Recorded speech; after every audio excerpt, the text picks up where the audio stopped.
Арыбаңыздар, урматтуу телекөрүүчүлөр. Сөздүн көркү көрсөтүүсү сиздердин назарыңыздарда. Бүгүнкү программа коомдун өнүгүүсү менен бирге мааниси өзгөргөн сөздөр жөнүндө. Көрсөтүүдө аткаминерлер баарлашуу деген сөздөрдү талкууга алабыз. Адегенде аткаминерлер деген сөз жөнүндө элдин пикирин билели. Кызматкер адамдарды аткаминер деп коет. Өзү эле болсо деп жүткүнүп басып кеткен адамдар деп да түшүнсө болот. Чиновник деген сөздү түшүндүрөт болуш керек. Ата энеси бай болуп, анан чоңойгондо баары бир жакшы бир жумуш даярдалып турган мондай жаш балдар болуш керек. Чоң иштеген кишилерди аткаминер деп коет го дейм. Кыйын, ишкер жигиттердин бирин түшүнөм. Бирөөнүн эсебине мындай эметкен адамды аткаминер деп ойлойм да. Эл башкарып жүргөн адамдарга тиешелүү да. Байлыгы бар же бийликте иштеген адамдар болуш керек. 10 кишини башкарган кишини деле же болбосо ошол эле бир үйүрдү башкарган же болбосо ошондой кишилердин баарын аткаминер деп айтчу да. Депутаттар, акимдер, ШС начальниктердин баары аткаминерлер. Мындай бийликтеги адамдар да. Чиновниктер, Чыган адамдар. Бай адамдарды, бийлик төбөлдөрдүн түшүнөм. Байлар, кызмат ордундагылар. Чиновниктерди түшүнөм. Какшык жокпу мында? Эмнеге какшык? Какшык деле жок. Какшык эмес, Аткаминер келчи деп калышат. Ойлобойм, что какшык деп. аткаминерлер деген какшык катары эле болуш керек. Атакында неме болгондо аткаминер деп айтылбайт да, өз небесинен айтылат эле да. Мисалы, мамлекет башчысын биз аткаминер деп айтканда, бул менимче туура эмес болуш керек. Себеби дегенде, аларды кандайдыр бир учурда какшык маанисинде айтып калабы же туура эле маанисинде айтып атабы, бул белгисиз да. Менимче бул фразеологиялык сөз. Коомдун өнүгүүсү менен бирге кээ бир сөздөр бир мааниден экинчи мааниге өтүп өзгөрүүгө учурайт. Илгери социализм алдында активдер, башкача айтканда, мисалы үчүн бригадирден баштап эле кандайдыр бир майда чүйдө кызматта иштеп, бирок кичине ошого кербезденген кишилерди айтчу да, аткаминер синип деп, баягы кичине ошол кызматына маан чыркагандай түр көрсөтүп. Ошон үчүн ошондой маанидә кичине эме кошуп айтчу да, шылдың кошкондой кылып айтчу. Аткаминер деп какшыкчыны аралаш кыргыздар жанагы азыркыдай эле оозу кыйшык болсо да байдуулуу сүйлөсүн дегендей, же болбосо жанагы колунда талканы бар бала сүйгүнчүктү дегендей ошо эл башкаргандар да тап коюшкан. Кичине какшык аралаш дегенибиз кээде ошо эл башкаргандардын баары эле ошо аткаминер деген атка татыктуу болгон эмес. Бүгүн жалпыга маалымдоо каражаттарында чиновник деген сөздү аткаминер деген менен алмаштырып жүрүшөт. Туура эле менимче. Азыркы маалда ошол аткаминер деген ошол мамлекет кызмат иштегендер болуп эсептелет да. Атчан киши деген сөз бул колунда бар киши, колунан бир нерсе келе турган киши деген маанини билгизген. Анын чыныгы мааниси ошол башчы, кызматтагы киши, колунда бийлиги бар кишилерди аткаминерлер, эл башкарган кишилерди аткаминерлер деп койгонда. Эл аралап, эл башкарып жүргөн жигиттерди айтышат. Анан чыныгы жакшы аткаминерлер да бар. Анан тырмакчадагы аткаминерлер да бар. Эптеп эле баягы аты бар болуп минип калгандар бар. Эл өзү көтөрүп атказып, алдына ат тартып, тон жаап, өздөрү шайлап алган аткаминерлер да бар.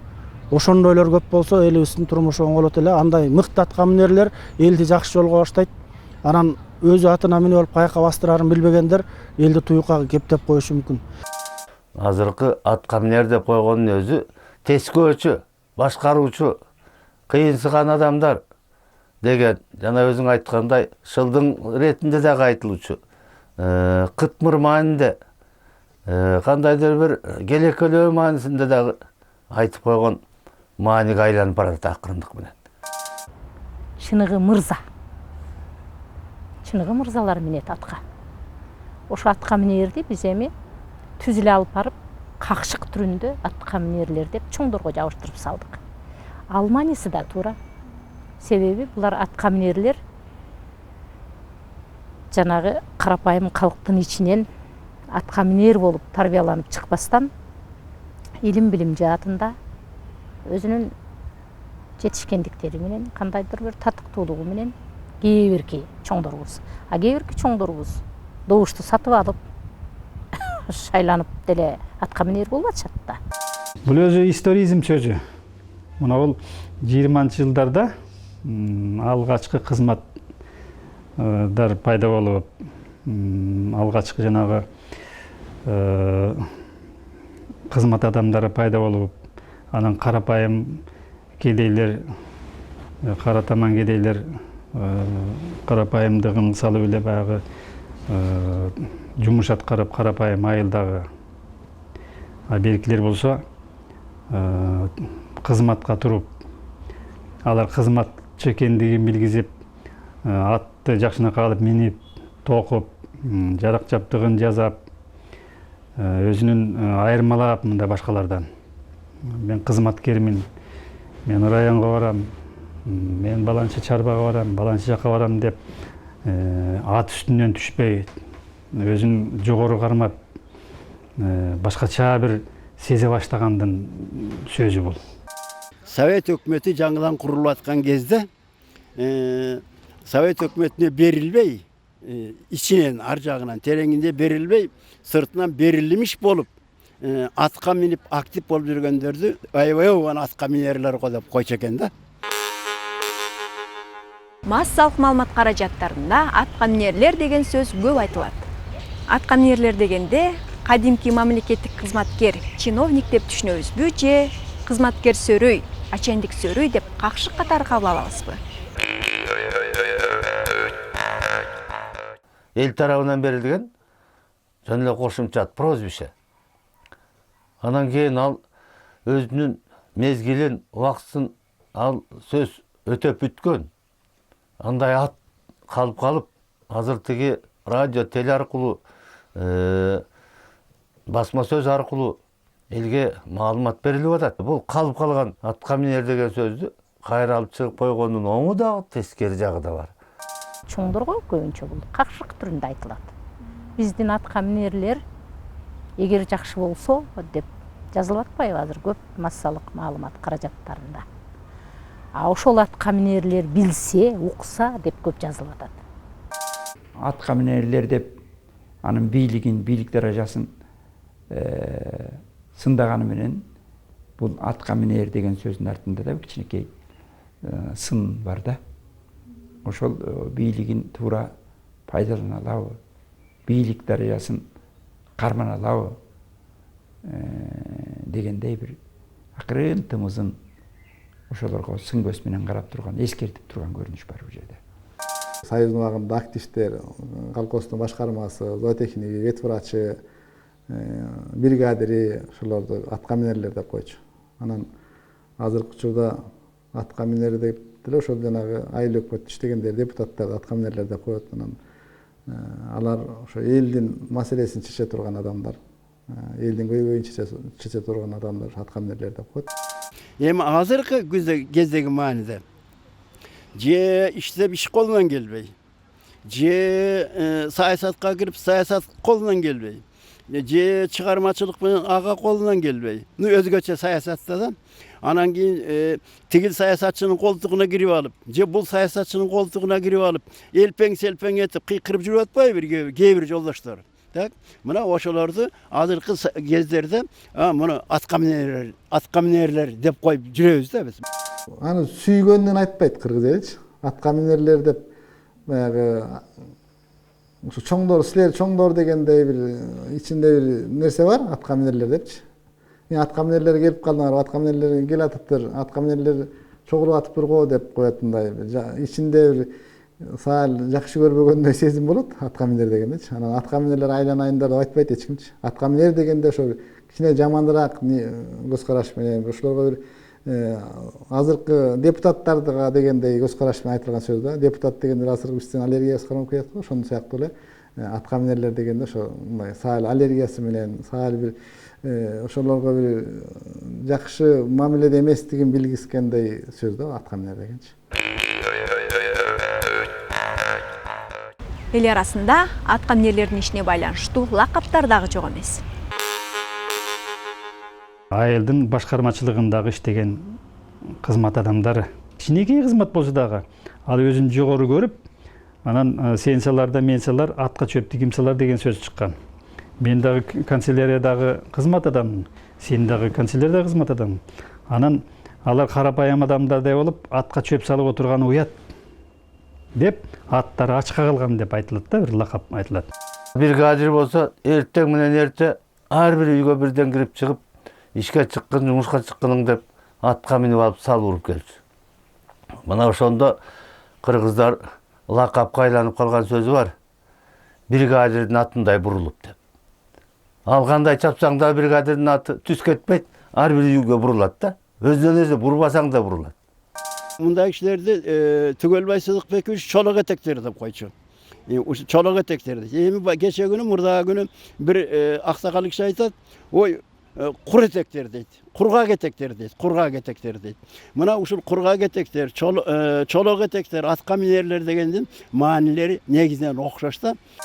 Кол учу менен жумуш кылбай, ат үстүнөн сүйлөп, ат үстүнөн буйрук берип, ат үстүнөн кой өзүн көрүп, башкача көрсөтүп, белги карапайым адамдар эмне ороп, кетмин чаап, ушундай да. Мына ошондо улам атка минерлер өзүнчө бир сыпаттама катары келип чыккан. Ат үстүнө мамиле кыл дегенде сөз калып калганбыз. Бул эми ошол баягы атка минерден келип чыгып атат да, баягы ишке маңызына үңүлбөстөн, үстүртөн эле мамиле кылып койсо, ат үстүнө мамиле кыл деп коет да.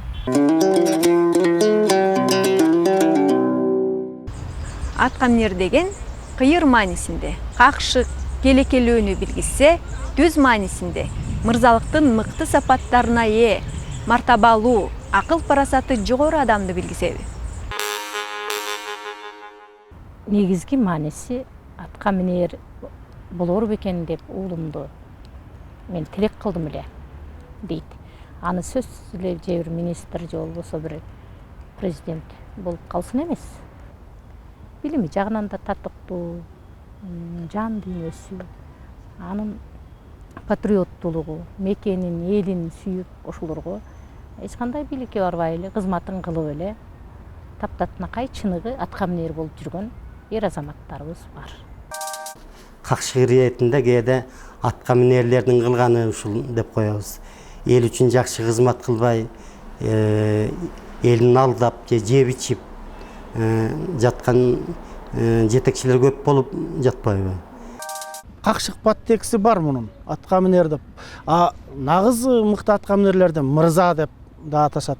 Анан бул кээ бир адашып атка минип алган чала мырзаларга карата айтылган, жанагы элди жакшы башкара алгандарга карата көбүрөөк туура келет да бул. Шылдың ретинде, мыскыл тамаша ретинде атка минер адагы жүргөн деп аны мыскылдап айтып койгон бир сөздүн жыйынтыгы болуш керек. Кээси какшык маанисинде да айткан адамдар бар. Атка минер ал деп коет. Жок, какшык деле жок бул. Бул ошол шарттан улам келип чыккан. Балким ошол шарттан улам келип чыккан нерсе, улам кийин атка минерлер болуп, кызмат адамдары сыяктуу көрүнүп, башкача сезилип, ошондо улам чиновниктик бир катмар сыяктуу бир нерсе өткөн болуш керек.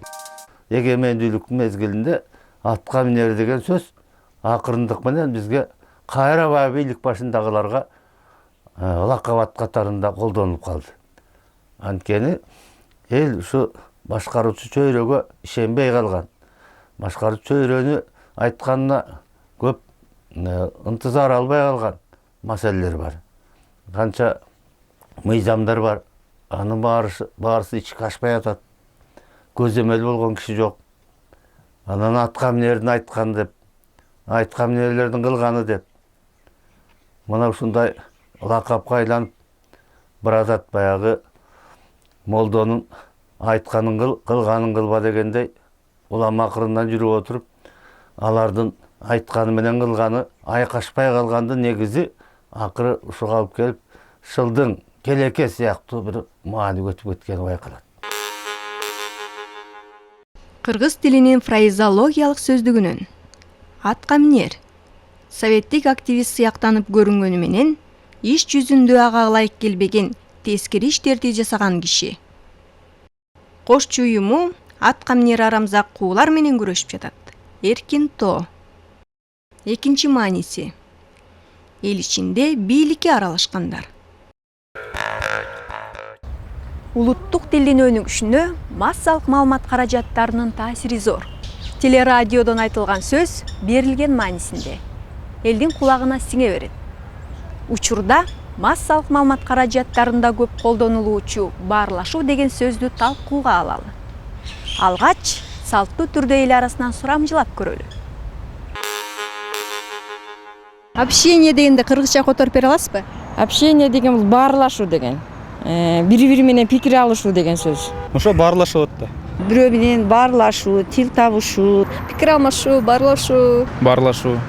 Маектешүү деп деле которо беришет. Баарлашуу, анан жанагы байланышуу деген көп сөздөрдүн эмеси болуш керек. Маектешүү, баарлашуу. Пикир алышуу, баарлашуу деп түшүнөм. Эки жакшы достун бири-бири менен баягы ичиндеги жакшы бири-бирине болгон жылуу сөздөр менен баарлашуу, ичиндеги сырын айтышуу деп түшүнөм да. Баарлашуу. Эл арасында баарлашуу деген сөз орусча общение деген сөзүнүн түзмө-түз котормосу катары кабыл алгандыгына күбө болдук. Русско-киргизский словарь. Общение. Катташуу. Байланыш. Мамиле кылуу. Тесное общение. Тыгыз байланыш. Баарлашуу кейинки убактарда өзүнүн баягы илгерки кадимки сөздүктө берилген максатына, анда айтылган ой пикирге туура эмес, карама каршы колдонуп калган учурлар да байкалат. Баар деген бул араб, иран тилдеринен кирген сөз деп ойлойм. Себеби кыргыздын байыркы түрк элдеринде баар деген сөз жок. Анын үстүнө созулма үндүүлөрдүн пайда болушуна көбүнчө ошо араб тилинен кирген сөздөр да себеп болгон. Мисалы үчүн шаар дегенде шахар деп айтылат араб тилинде.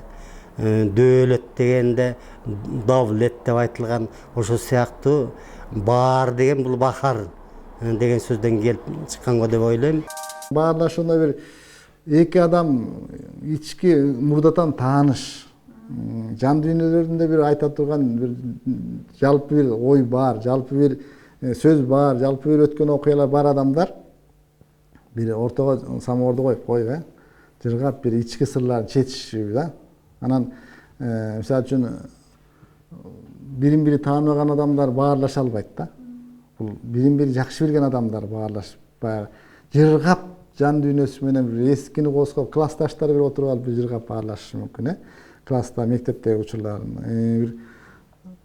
Бирине бир ниеттери жакшы адамдар бар эс алып келишет да, бири-бирин баарлашуу. Ушул баарлашуу ошондой эле да, бир эки адамдын ортосунда бир жакшы нерсе болушу мүмкүн да. Анан жанагындай бөлөк жакка барып, тааныбаган эл менен баарлаша албайсың, алар менен жолугушасың, Мен эгерде бирөө менен барсам маектешип калышы мүмкүн, бир сүйлөшүп дегендей.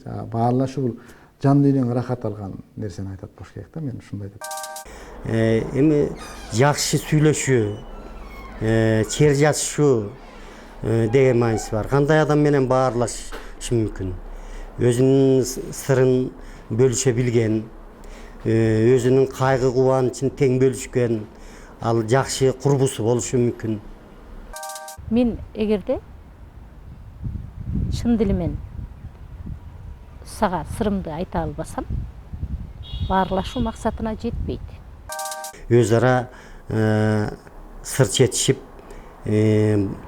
ичинде эч нерсе сактабай, ичиндеги болгон нерсесин баарын айтып, сүйлөшүү деген, баарлашуу деген сөз да. Мисалы мен личный жашоом жөнүндө сени мен баарлаша албайм. Жеке жашоом жөнүндө да. А бирок мондай маселеге келгенде баарлашып, бул туура го, бул мындай болот го деген десек болот. Эгер сен баарлаша албасаң, сырдаша албасаң, кимдин ким экенин билбейсиң. Кимдин кандай сүйүнүчү бар, кимдин кандай өкүнүчү бар. Аларды билүү мүмкүн эмес. Баарлашуу аркылуу гана билинет бардык нерсе. өздерінің жашы тең құрбалдаш достордун биргелешип мындай сүйлөшүүсү, маектешүүсү. Чери жасша эки адам сүйлөшүп, экөө тең оюн айтып, ак тилден сүйлөшүү, тереңден сүйлөшүү. Массалык маалымат каражаттарында эки өлкөнүн президенттери жолугушуп баарлашты. Депутаттар шайлоочулар менен жолугушуп баарлашты деген сөздү көп угабыз. Баарлашуу жакын мамиледеги адамдарга ылайык болсо, расмий жолугушууларда баарлашуу деген сөз ылайык келеби? Эки өлкөнүн президенттери баарлашты десе туура болобу? Пикир алмашты, баарлашты. Жок, менимче сүйлөшөт болуш керек. Алар кандайдыр бир учурда сүйлөшүүлөр жүргүзөт. Ал эми баарлашуу болсо, бул кандайдыр бир мындай эки сүйүшкөндүн ортосунда болобу, же болбосо эки мындай кыз жигиттин ортосунда болобу, ошолордун ортосунда кандайдыр бир учурда баарлашуу болсо керек. Баарлашуу ошол жакын адамдардын ортосунда болот. Баарлашты десек туура болот деп. Ошол эле эки мамлекеттин башкаруучулары баарлашпайт болуш керек. Туура эле, андай деле ойлосо туура болот. Президенттер баарлашты деген болбойт го, болбойт. Эки мамлекеттин президенттери бири менен баарлашуу. Алар туура эмес болуп калат го кичине. Пикирлешти, баарлашты десе деле болот. Кыз жигиттер баарлашат. Мындай эки курбу баарлашты десек туурараак болот болуш керек. А биздин чоң президенттерди баарлашты десек кичине кыргыздардын сүйлөө речине туура келбей калат болуш керек деп ойлойм. Эки өлкөнүн башчылары жолуккан кезде баарлашуу деп айтуу такыр туура эмес. Эмне үчүн? Анткени бул баарлашуунун маанилик негизи, түпкү маанилик негизи эки адамдын сүйлөшүүсү, макулдашуусу, пикир алышуусу. Ал эми пикир алмашуу официалдуу түрдө болуп атса, атегинде такыр бөлөкчө достордун, курбулардын пикир алмашуусу болсо, ал парбадан кийин эки өлкөнүн президенттери жолукканда баарлашты деген анын маанисине дагы семантикалык түпкү маанисине дагы колдонулушуна туура келбейт. Ал мүмкүн эмес нерсеге такыр жокту алып барып жармаштырууга бул ошол алып жүрүүчүнүн абдан одоно кетирген катасы деп билебиз. Эки адамдын бири-бири менен маңдай тескебиш экөөбүздөй болуп отуруп аңгемелешүүсүнө баарлашуу десе болот. Чоң аудитория менен бир кишинин баарлашуусу болушу мүмкүн. Мисалы пресс-конференция түрүндөгү же болбосо брифинг деп коебуз. Ага суроо беришип бир кишиге, ал киши калгандарына жооп берип, ар кандай формада, ар кандай жанрда, ар кандай форматта баарлашуулар болушу мүмкүн. Бул ошо пикир алышуу деген эле сөз. Бирөө менен пикир алышуу, же көпчүлүк менен пикир алышуу, же ар кандай деңгээлдеги пикир алышуу. Мамлекет жетекчилери дагы бири-бири менен баарлашуу болушу мүмкүн. Расмий же жөнөкөй жумуш иш сапарларында, же бир жактан келген чет элдик өкүлдөрдү кабыл алганда да баарлашуу болушу мүмкүн. Баарлашайын деп баратам деп жана биз айткан чиновниктер же болбосо кандайдыр бир диспуттарга, кандайдыр бир митингтерге чыккан алдыңкы өкүлдөрдүн, ошонун башкаруучуларын же саясатчылардын айрымдарын чакырып сүйлөшкөндө баарлашууга баратам деп айткан учурлар болот.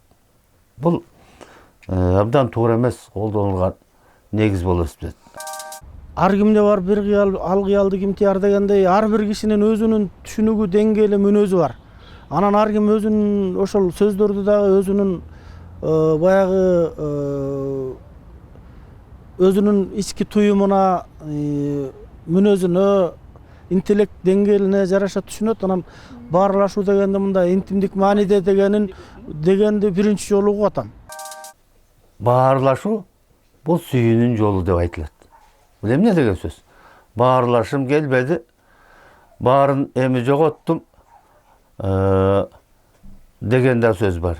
Демек, жакын санаалаш, курбалдаш досумду жоготтум деген маани бар. Муну Юдакын Константин Кузьмичтин сөздүгүндө интимдик, өз ара баарлашуу деген. Баарлашуу деген мына эки адам отуруп алып, ичиндеги жанагы жумурундагы сырдын баарын айтып, сырдашып сыр четишүү деген сөз. Ал жалпы көпчүлүккө бул элге айтылбайт. Орусча айтканда интимный разговор деген сөз. Ал ошол эки кишинин ортосунда кала турган сөз. Азыр эми бизде болсо айтып атпайбы, тиги телефондон сүйлөшсөң деле баарлаш, тияктан деле нетсең баарлаш, баарлашабыз деп. Баарлашуу деген сөздү бир жок дегенде мындай. Биздин манасты ачып, болбосо элдик жомокторду ачып, бул эмне деген сөз, эмнесин билдирет деп бир карап койгон эч ким жок. Интимдик оттенок жок мында. Муну жанагы Карасай сөздүк деген ат менен калган атактуу аалымыбыз Хусейин Карасаевдин түшүндүрмө сөздүгү бар. Анан баягы накыл сөздөр деген да бир китеби бар эле. Ошонун да карап көрүш керек экен. Бирок менин жеке түшүнүгүмдө, жеке буга чейинки окуган китептеримде, жазуучулардын жазгандарында баарлашуу деген бул пикир алышуу, сырдашуу деген мааниде эле келатат. Анан бул элестетип көрүңүз, интимдик мааниде болсо ал интимдик кырдаалда жатып алып сүйлөшмөк беле кишилер. Менимче андай эмес. Өзүнүн түпкү маанисин чечмелебей туруп, анан тиги сөздү ар кайсысынга колдоно берүү, бул өзү абдан туура эмес. Маалыматтын туура эмес берилиши болуп эсептелет. Ошондуктан ар бир алып жүрүүчү, ар бир диктор эл алдында чыгып сүйлөп аткандан кийин өзүнүн жоопкерчилигин, ошо сөзгө болгон мамилесин, ошонун семантикалык түпкү маанисин чечмелеп, анан ошондон кийин гана элге жар салып айтышы керек эле. Профессор Константин Юдахиндин кыргызча-орусча сөздүгүнөн. Бардаш, близкий друг, наперстник, возлюбленный, возлюбленная. Бардаш сенин дартыңдан басарга жок дарманым. Моя милая, тоскую по тебе, я изнемогаю. Бардаш, говорить по душам, говорить интимно. Бардашсам деп ойлоп баргым келет үйүңө. Мына ушундай кемчилдиктерден улам кийинки убактарда радиода айтты, телевизорда айтты деп аны ээрчип, жалпы угарман ошолордун артынан туура эмес багыт менен кеткен учурлар да бар. Эне тилибиздин өз нугунда өнүгүшүнө ар бирибиздин салымыбыз болсун. Сөздөрдү өз маанисинде колдонуп, сөзүбүздүн көркү артсын.